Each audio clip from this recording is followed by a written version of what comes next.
warahmatullahi wabarakatuh. Salam sejahtera untuk kita semua. Perkenalkan, nama saya Binti Maesyaro, mahasiswa Magister Pendidikan Dasar Universitas Muhammadiyah Profesor Dr. Hamka.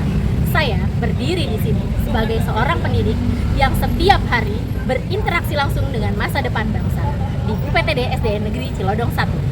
Di tempat inilah setiap pagi saya melihat miniatur-miniatur kecil dari sebuah tatanan masyarakat, tempat di mana karakter dan kerjasama berlangsung secara nyata. Bicara tentang politik, seringkali kita langsung membayangkan pemilu atau perebutan kekuasaan. Namun, sebagai pendidik di sekolah dasar, saya melihat politik dari kacamata yang jauh lebih murni. Sejak lahir, manusia adalah zon politikon atau makhluk politik.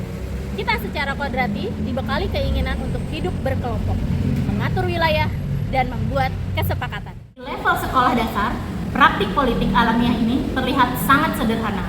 Pola tersebut muncul saat anak-anak memilih ketua kelas, membagi kelompok belajar di kelas, atau menentukan siapa yang berhak duduk di bangku paling depan. Perilaku politik manusia modern yang syarat dengan krisis moral perlahan mulai merembes masuk ke dinding-dinding kelas sekolah dasar. Ini adalah krisis perubahan perilaku politik modern yang dipicu oleh derasnya arus digitalisasi dan media sosial. Anak-anak zaman sekarang adalah pengamat yang sangat hebat. Mereka menyerap apa yang mereka lihat di layar gadget mereka.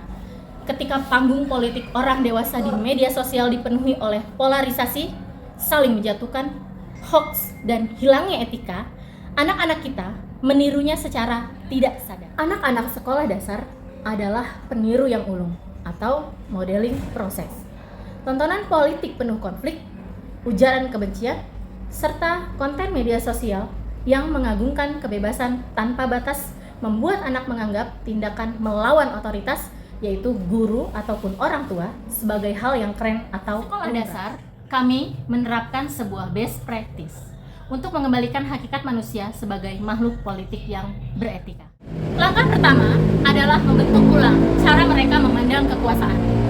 Kami mengajarkan bahwa menjadi pemimpin atau makhluk politik bukan tentang menguasai, melainkan tentang melayani.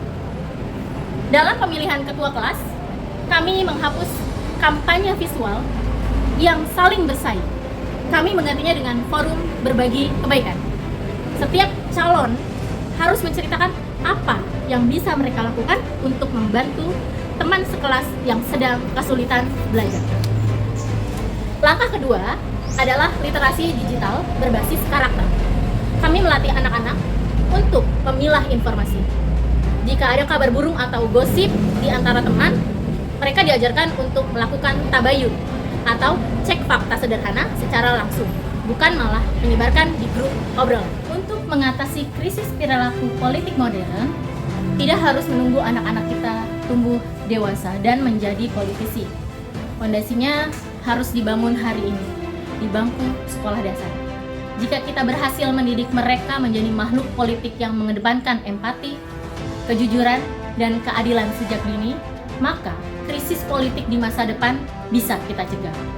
Mari kita bimbing anak-anak kita agar menjadi makhluk politik yang humanis, yang menggunakan suaranya untuk merangkul, bukan memukul.